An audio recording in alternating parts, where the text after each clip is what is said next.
have a really big problem. If you watched my last video, you'll remember I had two things that happened that weren't so good. And I said these things always come in threes. Well, number 3 came. But first, if you're new here, this is our 2013 Mitsubishi Fuso FG, and we're trying to turn it into an overland camper. I've spent the last 2+ years working on the chassis of the truck, building a flat deck, and building the composite box. And more recently, I've started building the electrical system and the interior. In the last episode, I had a bit of a rough go in that my 3D printer stopped working and I broke the blade on my bandsaw. I fixed both of those, and along came number 3.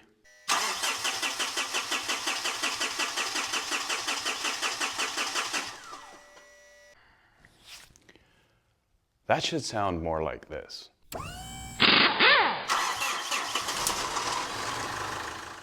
Just to be clear before we start, this is not a setup video. I don't have this solved and I'm just going back to kind of make it look like I knew how to resolve it.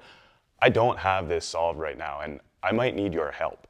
And I can see some of you saying, but come on, you've got the Mitsubishi Fuso diagnostic software and you've showed us how to read codes through the instrument cluster without using that. And you're right, I do. And it's not helping. Well, the first thing I tried was hooking up a generic OBD2 code reader, and this is what I got. P01DF is pretty generic, and I don't think it's really matched up. P242B is emissions related and is virtually the same as P242D, but a little more detailed. Both of these could be as simple as a dirty sensor. P2031 is basically a repeat, but for a different sensor, and P2033 again provides a little more detail. Lastly, P2453 is emissions related, though none of these codes could really pinpoint the problem, and it doesn't appear that any of those codes would prevent the truck from starting. So next, I read the SPN and FMI codes through the dash cluster, and here's what I got. Here we get quite a bit more information, mostly surrounding the same areas of emission system components not reading what they should. I would hazard a guess that the truck has needed to run through a regen cycle for a while, which I have not done. However, there could also be a wiring harness or ground issue causing these to be out of range. Oh, and I need to reset my clock. Maybe that's the problem. Yes, you may notice the truck is currently in limp mode, but that shouldn't prevent it from starting. At this point, if the truck is trying to tell me something and I'm not seeing it with those methods, the only way I'm going to see it is with this.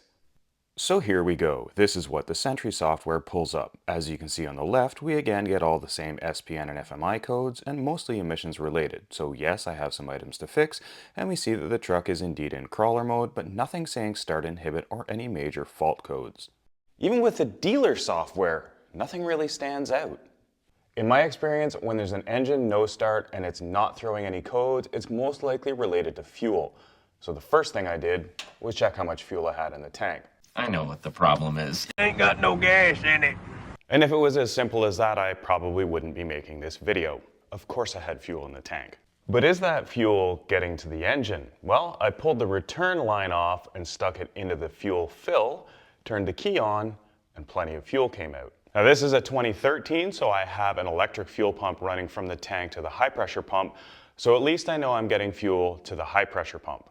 Now that doesn't tell me that the high pressure fuel pump is working, but through the Sentry software I am able to monitor fuel rail pressure, and during cranking I'm between 350 to 370 bar, which is 5,000 to 5,400 psi.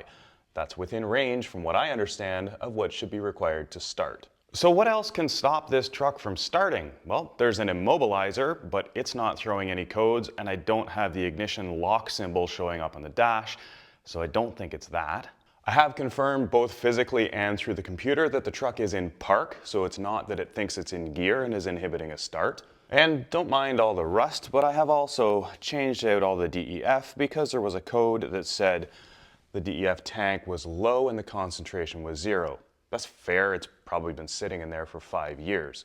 Now that may seem like a strange thing to try, but I did find this in the manual, and that's the only other thing that I can think of that could be causing this. When starting the engine, make sure there is sufficient amount of DEF in the urea tank. If the urea tank is empty, the engine restart will be restricted by the restart inhibit control of the urea selective catalytic reduction system. But, as you saw at the beginning of this video, no bueno. I've changed the fluid out, and it's still not starting. So I'm down to about 3 crazy ideas that I have left that could be causing this. Oh, that's heavy. Get out, the door's open.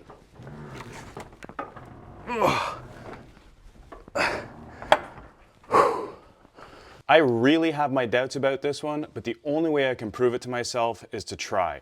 I'm going to remove this cover and make sure that I have fuel coming all the way to the injectors, because if I have an airlock somewhere between the fuel rail and the injectors, I won't be getting any fuel. To test this, I'm simply going to loosen one of the nuts on the fuel rail and key the ignition on. If there's a blockage or no fuel pressure, nothing will come out. If not, the electric fuel pump should push all the way to the injectors and I don't need to crank the engine over. And there it is.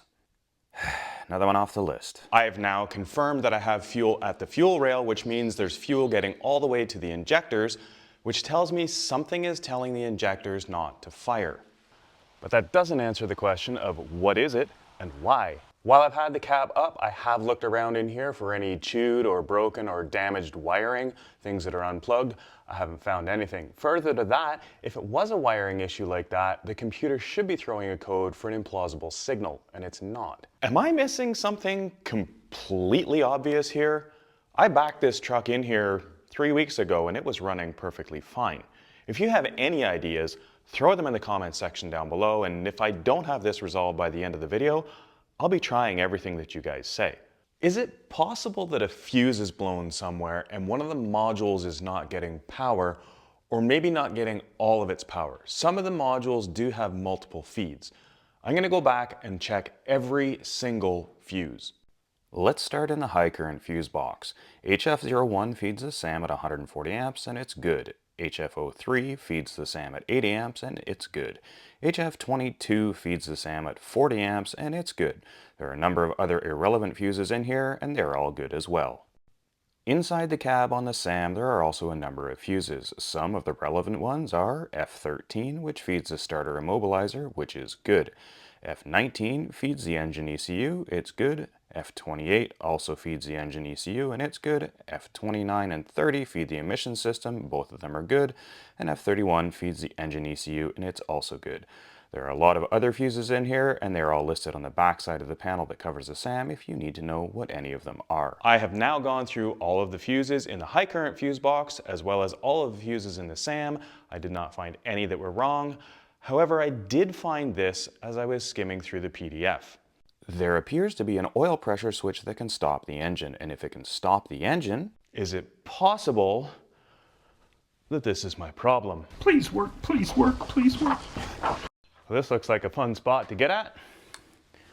Way down underneath there, on the bottom side of the filter housing, is an oil pressure switch. And if I'm reading that wiring diagram properly, if that circuit has ground, the engine will not start. Now, if that is the case, I should be able to just unplug that sensor, remove ground, and the engine should start. It's a little bit risky because if I don't have oil pressure, I'd be starting the engine without. But if I know that, I can shut it off pretty much right away. Not an easy spot to get at, but reaching in from the back gets just enough room. I hope this is it. Please let this be it.